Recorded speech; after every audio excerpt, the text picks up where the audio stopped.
네, 오늘은 PCR이라는 거에 대해서 간략하게 한번 기본 컨셉을 드리도록 하겠습니다. PCR은 여기 나와 있듯이 폴리머레이즈 체인 리액션이라고 해서 중합 효소에 의한 합성 반응을 얘기를 하는데요. 흔히 얘기해서 이제 DNA 절편을 저희가 확인하기 위해서는 어느 정도의 양 이상이 필요합니다. 그래야지 아가ር 우주젤의 전기 운동을 해서 눈으로 확인할 수가 있는데요. 그 양을 얻기 위해서는 어느 정도의 DNA의 증폭이 필요한 거죠. 그래서 특정 부분, 제가 증폭하고 싶은 그런 부분들을 시험관 내에서 대량으로 증폭하는 기술, 그게 이제 바로 이 PCR이라는 기술입니다. 그래서 순수 분자생물학 분야 이외에도 뭐 의학이나 이학, 농학, 수의학, 식품과학, 환경과학 같은 곳에서 이 검출용 방법으로 많이 사용하고 있고요.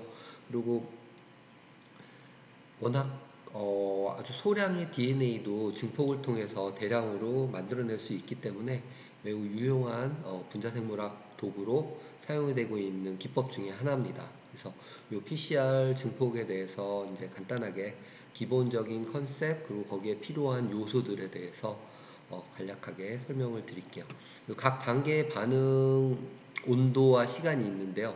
이게 이제 실질적으로 PCR이라는 거, 그 DNA를 증폭하기 위해서 그 씨앗 DNA, 그러니까 프라이머라는 게 결합을 하고, 그 다음에 이제 DNA 증폭을 하고, 그 증폭된 DNA를 다시 분리시켜서 또다시 증폭을 하고 하는 방법을 계속해서 30에서 40 사이클, 그러니까 30번에서 40번 정도 반복을 하게 되는 그런 과정입니다. 그래서 각 단계의 반응 온도, 시간을 보실 거고요. 그리고 사이클 수 몇 번이나 반복을 할 것인가, 그리고 반응의 조성, 그 PCR을 진행하기 위해서 필요한 것들, 뭐 주형 DNA도 있고 DNTP라고 해서 실질적으로 올리고 뉴클레오타이드를 공급을 해줘야 되거든요. 그래서 ATP, CTP, DTP, CTP 해서 그 각각의 GATC, 아데닌, 구아닌, 사이토신, 티민에 해당하는 뉴클레오타이드를 공급을 해줘야 될 거고요. 또 그 택폴리머레이즈라고 중합 효소가 실질적으로 반응할 때 이런 MgCl2, Mg 같은 마그네슘이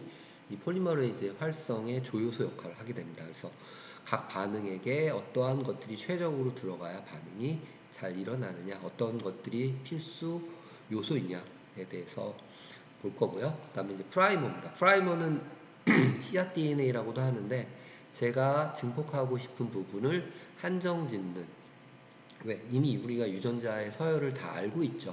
그렇기 때문에 그 알고 있는 유전자 서열 부분 중에서 중간에 뭐 100부터 300 부분만 증폭하겠다라고 하면은 그 100의 시작점부터 300의 종료점까지 각각 두 개의 프라이머를 사용해서 반복적으로 그 중간 부분 100부터 300 사이의 DNA를 증폭을 할 수가 있습니다. 그러한 방식이 바로 PCR이고요.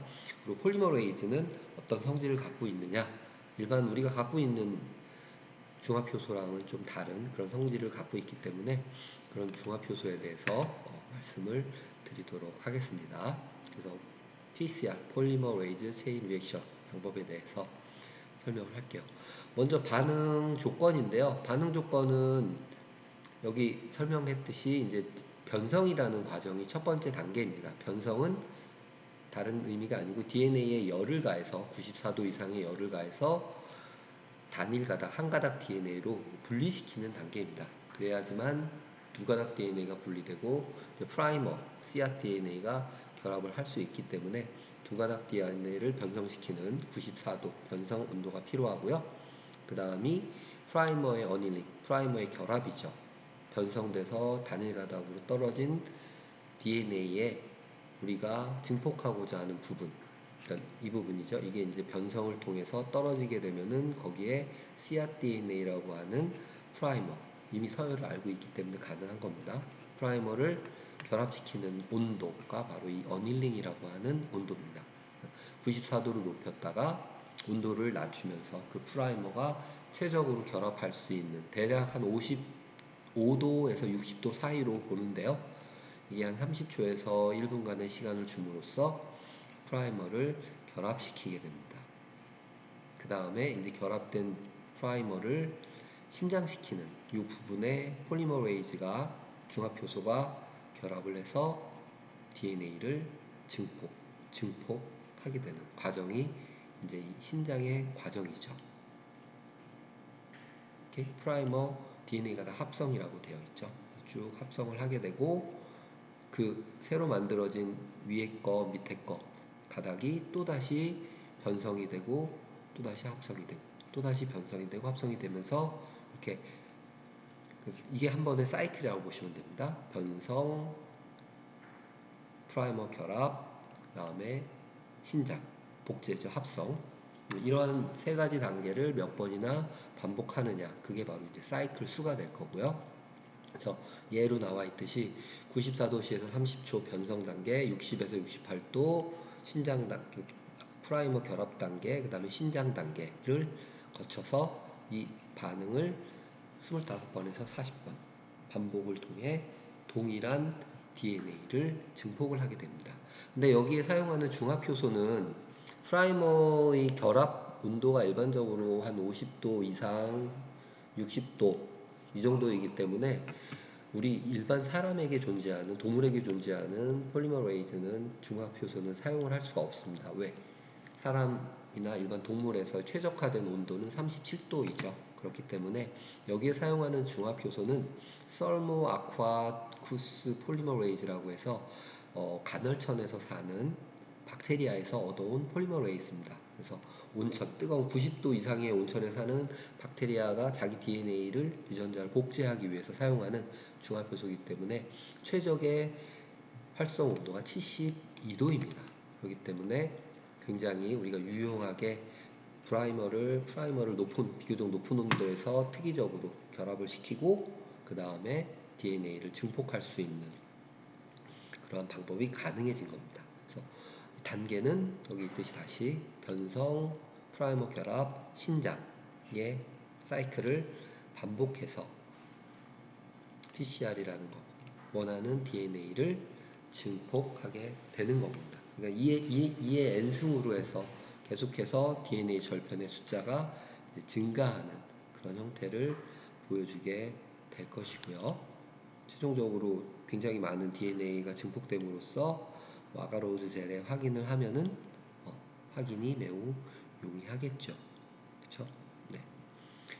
반응액의 조성인데요. 제가 뭐 반응액의 조성을 여러분이 요즘 다 각각 아셔야 될 필요까지는 없고요. 워낙 회사에서 잘 만들어서 그 프리믹스라는 형태로 공급을 해주기 때문에 그 구체적인 농도까지 아실 필요는 없고 무엇이 필요한지 기본적인 것만 말씀드릴게요.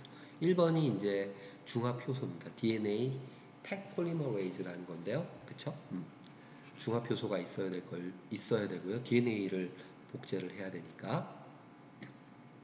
그 다음이 MGC의 마그네슘인데 MG의 농도는 이미 그 텍폴리머레이즈 효소의 활성화된 버퍼에 어느 정도 포함이 되어 있습니다. 그래서 1.5에서 2.5 미리몰 정도의 농도로 포함이 되어져 있기 때문에 구체적으로 농도를 따질 필요는 없으시고 MG, 마그네슘이 필요하다.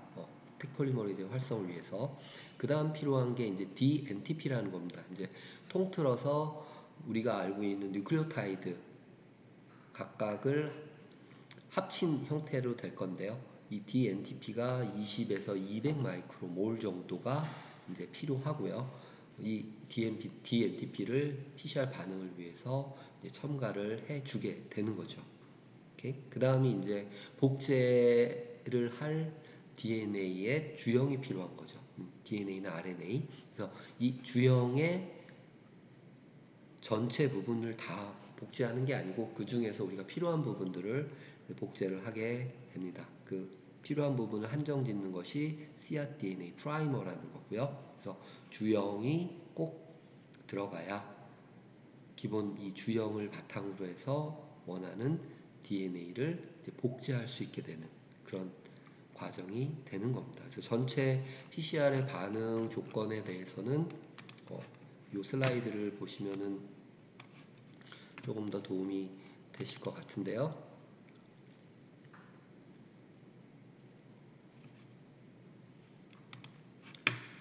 지난 시간에 한번 간략하게 한번 예를 들어서 보여드린 것 같은데요.